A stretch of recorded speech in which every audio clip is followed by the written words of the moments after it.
Welcome to DefTechTimes news channel, your source of geopolitical and defense technology updates.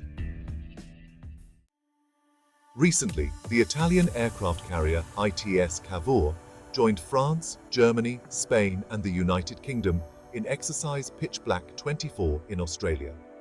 This high-intensity training aims to boost interoperability with international allies. This comes as the Italian Parliament greenlights over 40 military operations for 2024, including new missions in Italy's enlarged Mediterranean, an EU-led naval mission in the Red Sea called Aspides, and a humanitarian mission in Palestine known as Levante.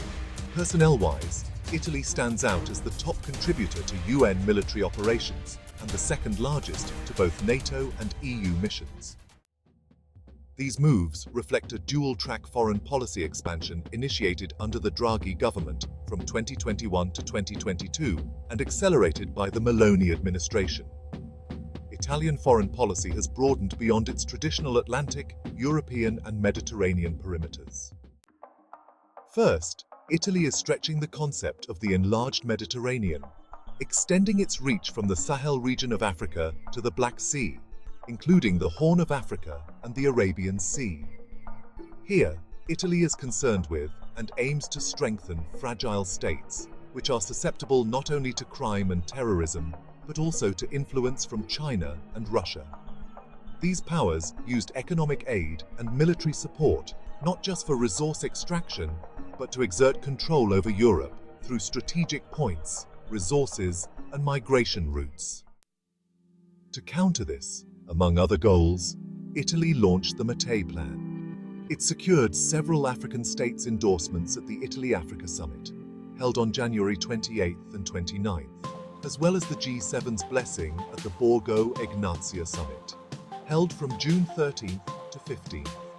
The plan targets 9 critical countries: Algeria, the Democratic Republic of Congo, Ivory Coast, Egypt, Ethiopia, Kenya, Morocco, Mozambique, and Tunisia, with pilot projects. Second, Italy's participation in Pitch Black 24 highlights its growing engagement in the Indo-Pacific in the wake of other European middle powers.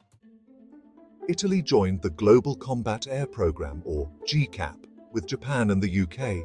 Still, it didn't renew its Memorandum of Understanding with China, signed a strategic partnership with Japan, and strengthened ties with India.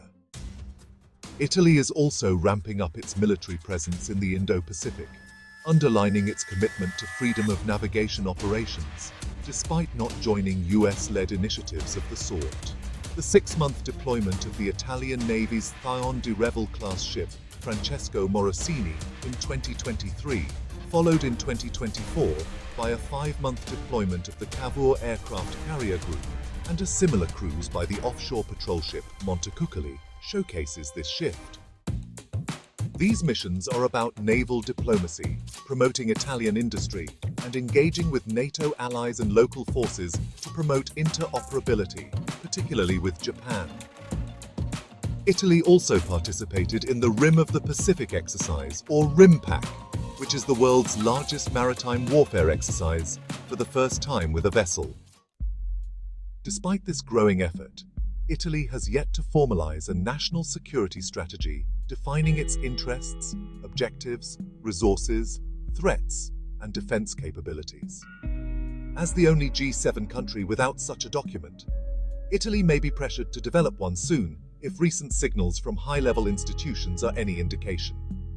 Adopting a national security strategy would require Rome to clearly define its actions and manage constraints. This is crucial as Italy's middle power status brings 2 major implications. From a positional standpoint, a middle power is defined by its ability. Given this, Italy should focus its foreign policy primarily on the enlarged Mediterranean. This approach helps avoid both the risk of overextending commitments with limited resources and the challenge of justifying increased exposure in a region like the Indo-Pacific to a domestic public that is often resistant to higher defense spending. As middle powers can defend their interests mostly in their regions, Italy is pressured to focus on the enlarged Mediterranean and avoid overextension of commitments. This is also crucial, as the Italian audience is highly skeptical of foreign military deployments. However, middle powers are dangerously exposed to great power competition's externalities. When confrontation among the most powerful actors ramps up, middle powers are pushed to alignment with their stronger ally as freedom of maneuver shrinks. As a result, Rome is now paying more attention to Washington's calls for a more robust European engagement with the Indo-Pacific. This move is supposed to benefit relations with Washington, as Rome can leverage the growing commitment in Asia to keep the Americans committed to Euro-Mediterranean security, at least to a reasonable extent. Italy faces this middle power dilemma. On one hand, the Mediterranean is a powder keg, urging Rome to focus resources on its stabilization. On the other, the United States will increasingly pivot toward the Indo-Pacific and pull some allies with it.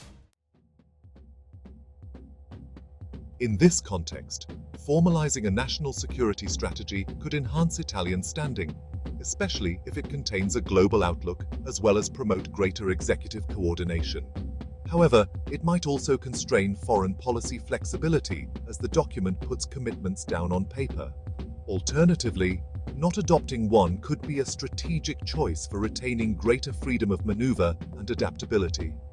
Alas, it might also limit Italy's future role on the global stage for two reasons. First, Washington and some allies could feel that Rome was not keeping up with the shifting balance of power.